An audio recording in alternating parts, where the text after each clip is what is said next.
এখন haven city সেন্টারে ঢুকছি, অলঙ্কার মোড়। এটা হলো প্যান্ট শার্টের পাঞ্জাবির দোকান। বেচা কেনা হচ্ছে ভালো বেচা কেনা হচ্ছে। এটা হলো মনে হয় ঘড়ির দোকান, ঘড়ি, ব্যাগ, চশমা এইসব।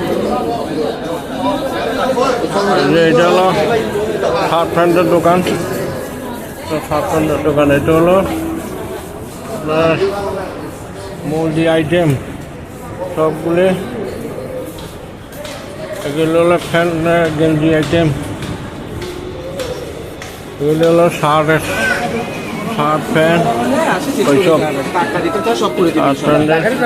কাস্টমার বড় অবশ্য, ভালোবাসা কেনা হচ্ছে দেখা যায়।